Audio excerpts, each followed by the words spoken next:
안녕하세요. 이번 시간에는 1920년대 독립군들이 무기를 들고 일제와 전투 전쟁을 벌이는 무장 독립투쟁에 관해 배워보도록 하겠습니다. 교과서는 30에서 31페이지를 펴주시면 됩니다. 오늘 배울 내용의 목차는 세 가지인데요. 첫 번째는 1920년대 독립군의 활동, 두 번째는 독립군의 활동에 따른 일제의 탄압 보복으로 독립군이 겪은 시련, 그리고 세 번째는 시련을 극복하기 위한 3부의 성립과 통합입니다. 그럼 먼저 1920년대 독립군의 활동을 보도록 하겠습니다. 1920년대 들어서 우리 독립군들의 활동이 활발히 전개되게 된 배경에는 주요 사건 한 개가 큰 영향을 미쳤다라고 할 수 있거든요. 1919년에 발발한 그리고 일제강점기 최대 규모의 민족운동이라고 할 수 있는 3.1 운동입니다. 이 3.1 운동이 마지막에는 일부 무력 저항으로 바뀌긴 했지만 전체적인 큰 틀은 평화 시위였거든요. 우리나라 사람들이 대한독립 만세라고 외치면서 일제와 서구 열강들에게 독립을 요구했지만 1919년이라고 하는 단기적인 관점에서 보면 결국 독립을 쟁취하지 못합니다. 이러한 3.1 운동이 일제의 무자비한 탄압으로 독립이라고 하는 목적을 이루지 못하니까 평화적인 방법보다는 대한독립 만세 외치면서 독립을 요구하기보다는 강력한 무력 투쟁으로 일제와 전투 전쟁을 벌여서 일제를 몰아내자는 움직임이 커지게 되고 그에 따라서 20년대의 독립군의 활동이 활발히 전개되게 되는 배경으로 작용하게 됩니다. 그러면 이러한 활동의 전개를 이어서 보도록 하겠습니다. 만주 일대에서 활동하던 독립군 부대가 압록강 또는 두만강을 넘어서 국내에 진입하여 일제와 전투를 벌이고 그리고 경찰서 등 이러한 식민 통치 기관을 파괴하고 돌아가는 활동을 전개하게 됩니다. 일제는 공격을 받았으니까 가만히 있지 않습니다. 일제는 추격 부대를 편성하여 독립군 근거지를 수색하고 탄압을 하게 되는데요. 그 결과 이제 뒤에서 배우게 될 봉오동 전투 그리고 청산리 대첩 등이 전개하게 되는데요. 그럼 먼저 교과서 지도 자료를 보고 이러한 전투들 배워보도록 하겠습니다. 자, 왼쪽에 있는 게 20년대 초 주요 독립군 부대고요. 자, 오른쪽에 있는 게 독립군의 이동 경로입니다. 자, 왼쪽에 보시면 자, 여기 백두산이 있고요. 백두산에서 서쪽으로 흐르는 강이 압록강. 그리고 백두산에서 동쪽으로 흐르는 강이 두만강입니다. 압록강 위쪽의 만주지방을 서간도라고 부르고 두만강 위쪽의 만주지방을 북간도라고 부르게 되는데요. 서간도의 주요 독립군 부대는 이 서로 군정서 그리고 대한독립단 그리고 대한민국 임시정부 산하의 광복군 총령 등이 있었고요. 그리고 두만강 위쪽 만주지방인 북간도에는 국무도독부, 북로군정서, 국민회군, 대한독립군 등이 활동을 전개했고요. 이러한 북간도에 있었던 부대들이 봉오동 전투나 청산리 대첩의 주역으로 업적을 남기기도 했습니다. 그리고 국내에도 천마산대라든지 9월산대 이러한 단체들이 활동을 전개했고요. 오른쪽에 보시면 독립군의 이동 경로가 있습니다.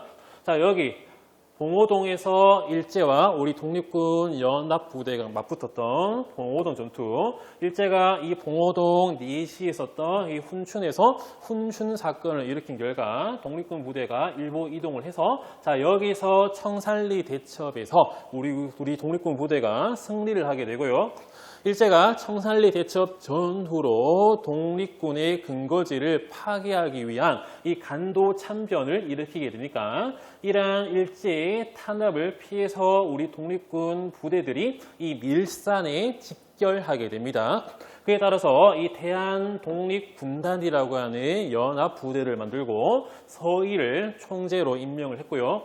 그 이후에는 많은 독립군 부대가 이 러시아령, 즉 러시아 영토를 할 수 있는 스보보든이 자유시로 이동했지만 자유시 참변이라고 하는 비극을 겪게 되는데 이러한 내용들 이제 뒤에서 배워보도록 하겠습니다.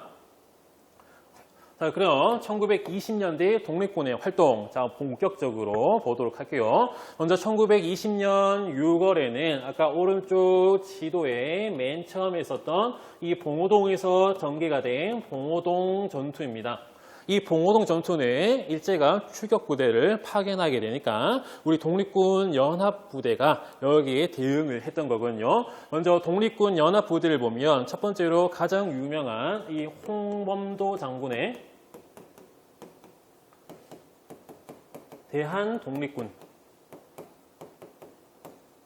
그리고 최진동 장군이 이끌었던 군무도독구, 그리고 안무 장군이 이끌었던 국민회군 등 이러한 독립군 연합부대가 봉오동에서 일제를 일본군을 유인해서 기습한 결과 일본군에게 승리를 거두게 됩니다. 이런 전투에서 일제가 당하니까 일제도 가만히 있지 않습니다. 하지만 문제가 있어요. 대규모 군대를 파견하려고 하니까 이들 독립군들이 활발하고 있었던 북간도, 즉 만주 지방은 일본 땅이 아닙니다. 중국 땅입니다. 그렇기 때문에 대규모 군대를 파견하기가 힘들어요. 그러면 이 군대를 대규모로 파견하기 위해서 일제가 어떤 조작 사건을 일으키게 되는데 그 사건이 바로 훈춘 지방에 있었던 훈춘 사건입니다. 이 훈춘은 중국 땅이었는데요. 자, 여기에도 일본 영사관이 존재했거든요. 자, 그런데 일본 영사관이 마적이라고 하는 말을 타고 도적질을 하는 이 마적들을 돈을 주고 섭외를 합니다. 그래서 어떤 부탁을 하는데요. 야, 마적대들아, 이 중국 마적들아, 너희가 우리 일본 영사관 한 번만 공격을 해달라고 이제 부탁을 해요. 그러면 여기 중국 마적들은 일제한테 돈을 받고 신나게 이 훈춘에 있었던 일본 영사관으로 가서 일본 영사관을 공격을 합니다. 그러면 일제가 공격을 당했죠. 그러자 일본이 어떤 발표를 하게 되는데 이 마적이 습격했다고 하는 사실, 또 일제가 이들을 섭외했다라고 하는 사실은 숨기고 우리 훈춘에 있던 일본 영사관 독립군 부대한테 습격당했다. 그렇기 때문에 우리 영사관과 훈춘에 살고 있는 일본인들, 우리 자국민들을 보호하기 위해서 대규모 군대를 파견한다라고 하니 그 빌미로 삼게 됩니다. 일제는 독립군을 공격하기 위해서 마적대를 밀수하고 난 다음에 이들에게 우리 훈춘 영사관을 털어주세요 라고 하고 털린 이 훈춘에서 일본이 우리 일본은 독립군에게 공격당했어요 라고 조작을 하는 것을 빌미로 만주에 대규모 군대를 파견하게 됩니다. 그에 따라서 이 청산리 대첩이 전개되게 되거든요. 자, 1920년 11월부터 전개가 된 청산리 대첩인데요. 자, 여기도 독립군 부대가 연합을 해서 활동을 합니다. 자, 그리고 또 보시면 가장 유명한 김좌진 장군의 북로 군정서, 그리고 일제의 탄압을 피해서 왔던 홍범도 장군의 대한 독립군 등이 연합을 해서 이 백두산 일대로 이동을 하고 난 다음에 일본군을 청산리 일대, 백운평이라든지 어랑촌 등지로 유인하여 일제와 전투를 겪은 결과 큰 승리를 거둔 게 바로 청산리 대첩입니다. 자, 밑에 보시면 한 3명의 장군들 얼굴이 있거든요. 자, 왼쪽에 1번이 홍범도 장군이고요. 자, 가운데가 바로 최진동 장군. 자, 오른쪽 3번째가 김좌진 장군인데, 이 김좌진 장군은 대한광복회에서도, 대구에서 결성한 이 대한광복회에서도 활동을 하기도 했습니다. 자, 그러면 청산리 대첩까지 봤는데요. 일제가 더욱더 우리 독립군의 근거지를 파괴하기 위한 학살 작업을 일으키게 됩니다. 그게 바로 1920년 10월부터 전개해서 21년 4월까지 진행이 된 간도 참변입니다. 이 간도 참변은 경신년에 벌어졌기 때문에 경신참변이라고 부르기도 하거든요. 그러면 청산리 대첩 전후에서 일제는 독립군 근거지를 파괴하고 잇따른 패배에 대한 보복을 자행하게 되는데요. 그런데 이 보복과 근거지 파괴 대상이 그냥 간도에서 살고 있던 평범한 우리 한국인들의 마을과 한국인들의 생명이었습니다. 일본군이 전진을 하다가 이제 진군을 하다가 우리 간도에 살고 있던 한국인 마을을 발견합니다. 그러면 거기에 살고 있는 마을 집 싹 다 불태워버리고요. 마을 주민들 다 학살을 해버리는 게 바로 여기 있는 간도 참변이었는데요. 일제는 왜 평범한 간도에 살던 우리 한국인들에게 학살을 자행했을까요? 자, 바로 그것이 바로 독립군 근거지가 될 수 있다라고 생각을 했기 때문입니다.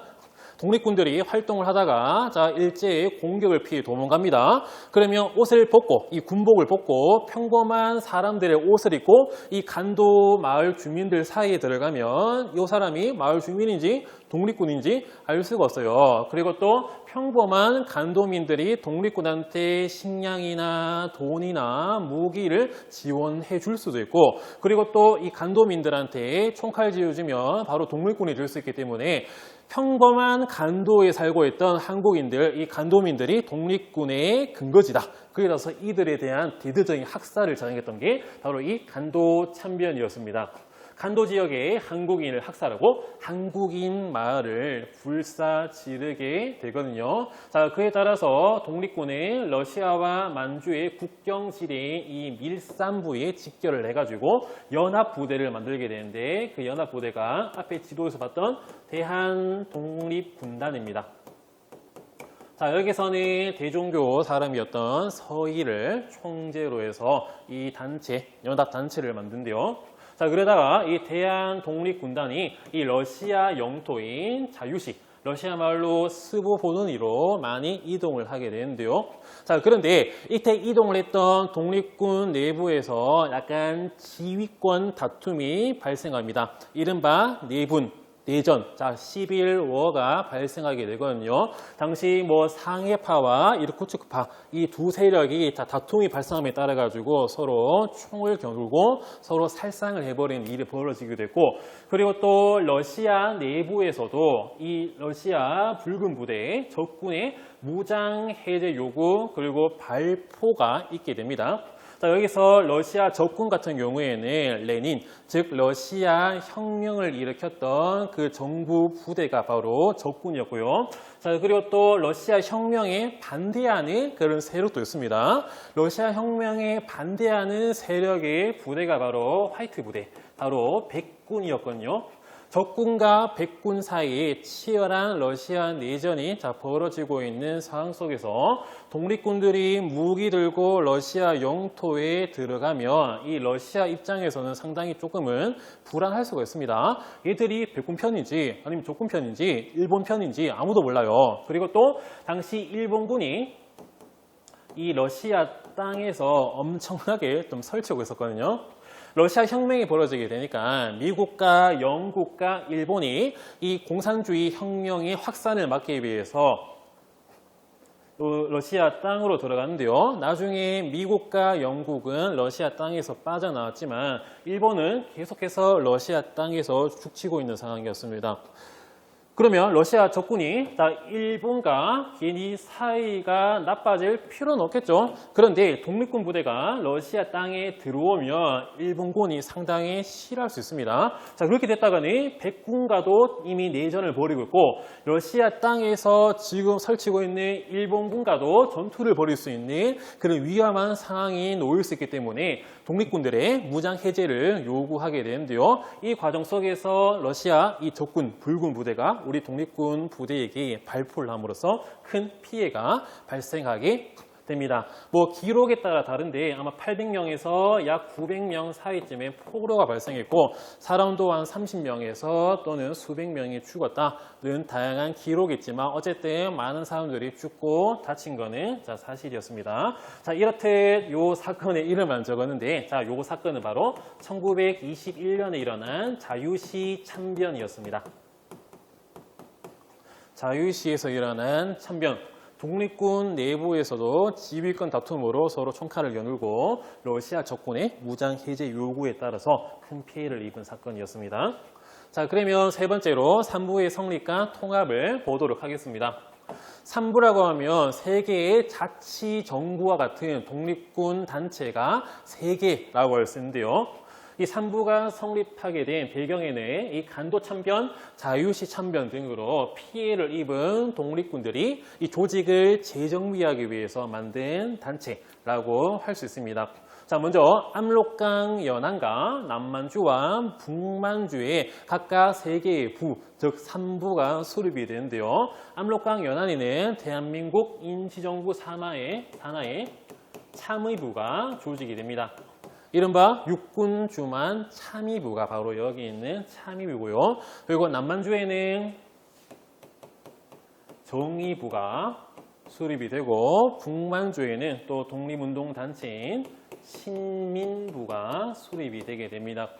외우실 때 참정신, 자 이렇게 외우시면 될 것 같은데요. 이들 참의부, 정의부, 신민부 3개의 부의 특징을 보시면 공화주의와 상권 분립에 바탕한 단체, 독립운동 단체였고요. 또 행정기구와 독립전쟁을 위한 군사 조직도 갖추고 있었고, 또 각각 지역에서 동포사회를 이끄는 자치정부의 역할을 수행하기도 했습니다. 이렇듯 각각 지방에서 3부가 활동을 하게 했으니까 일제가 이 독립군을 탄압하기 위해 중국에서 세력이 컸던 어느 군벌과 어떤 협정을 맺습니다. 그 협정이 바로 미스야 협정이거든요. 일본인 미스야가 이 협정을 맺는데 참여를 했기 때문에 그 사람 이름을 따서 미스야 협정이라고 부르고요. 1925년에 체결됩니다. 아까 말했듯이 일제가 독립군 탄압을 위해 만주 지역의 군벌과 이 협정을 체결하는데요. 이때 만주 지역의 군벌이 장쩌린이라고 하는 사람이고요. 한국말로 하면 장장림인데 이렇게 독립군 잡아와라 그러면 보상해 줄게 우리 일본이. 자, 이런 내용을 담고 있는 게 미스야 협정이었고요. 그에 따라서 3부의 활동이 어려워지게 됩니다. 자, 그러면 뒤에 가서 미스야 협정의 내용을 보도록 하겠습니다. 총독부 경무국장이었던 미스야, 그리고 만주 군벌 장쩌린의 밑에 있었던 만주 펑태선 경무청장 우질이 맺은 협정이고요. 이후 하얼빈 지리성도 협정에 가세하였으며 이는 만주 지역 한국인들의 독립운동이 어려워지는 배경이 되기도 했습니다. 그 내용을 보도록 할게요. 중국 관리는 중국에서 존재하는 한국인들의 호구를 엄격히 조사하고 연대 책임대로 단속한다. 중국 관리는 각현에 알려 재류 한국인이 무기를 휴대하고 조선에 침입한 것을 엄히 금한다. 어긴 자는 체포하여 조선관리 일제의 군경에게 인도한다. 불령선이라고 해서 후테이 텐진이라고 부르는 그런 세력이거든요. 불령, 물론 설명이 있긴 한데 명령을 듣지 않는 조선인이라고 하는 뜻이 있습니다. 불령선인 단체를 해산하고 소유한 총기를 수색하여 몰수하고 무장을 해제한다. 조선관리가 지명하는 불령단 수령을 체포하여 조선관리에게, 일제관리에게, 군경에게 인도한다. 독립군의 활동이 상당히 어려워집니다. 자, 그러면 내려가서 보도록 하겠습니다. 자, 3부 통합운동. 자, 이어서 보도록 할게요. 자, 3부가 이제 통합 한 개로 한번 합쳐보자라고 하는 운동이 전개되게 되는데 그 배경에는 아까 봤듯이 1925년에 체결이 된 미스야 협정으로 3부의 활동이 어려워집니다. 그리고 또 국내와 국외에서 민족 유일당 운동, 우리 민족 운동을 하는 단체를 오직 한 개의 그룹으로 만들자라고 하는 민족 유일당 운동이 전개되게 되니까 여기에 영향을 받아가지고 이 3부 통합운동이 전개되게 되는데요. 하지만 완전히 하나로 통합하는 데는 실패를 하게 됩니다. 하지만 남만주, 북만주로 3개에서 2개로 통합이 되게 되는데 각각의 특징들을 보도록 하겠습니다. 그럼 보기 전에 오른쪽에 우리 교과서에 있는 이 자료를 보도록 할게요. 3부의 성립과 통합인데요. 참정신, 이러한 3부가 있었는데 3부 통합 운동의 결과 한 개로는 못하고 2개로 통합이 되었다. 그에 따라서 남만주에는 국민부, 북만주에는 혁신의회가 있었고요. 자, 국민본은 산하의 조선혁명당, 또 산하의 조선혁명군이라고 하는 단체와 군대를 만들었고요. 또 혁신의회는 해산하고 난 다음에 한국독립당과 산하 한국독립군을 조직하기도 했습니다. 그럼 다시 본문 들어와서 보도록 할게요. 먼저 남만주에는 앞에 설명했듯이 이 국민부가 조직이 되게 됩니다. 그 산하에는 조선혁명당이라고 하는 집권 여당 같은 단체가 있었고요. 그 산하에는 조선혁명군이 결성되었습니다. 그러면 북만주 보도록 하겠습니다. 자, 북만주에는 삼부 통합운동의 결과 혁신의회가 조직이 되는데요. 활동을 하다가 나중에 해체되고 난 다음에 한국독립당이라고 하는 단체와 그 산하 부대인 한국독립군이 창설되게 됩니다. 우리 나중에 또 1930년대에 무장독립투쟁이라고 하는 파트를 배울 건데요. 자, 거기서 조선혁명군 그리고 한국독립군의 활동을 그때 가서 또 보도록 하겠습니다. 자, 이렇게 삼부 통합운동까지 봤고요. 자, 다음 시간에도 무력저항으로 독립을 쟁취하는데, 자, 이번 시간에 무장독립투쟁은 군대 대 군대로 일제와 전투전쟁을 벌이자라고 하는 거면, 여기 다음 시간에는 의열투쟁, 한 명이 일제 주요 요인이나 기관을 살해하고 파괴하고 암살하는 그런 내용을 배워보겠습니다. 그럼 다음 시간에 의열투쟁으로 뵙도록 하겠습니다. 수고하셨습니다.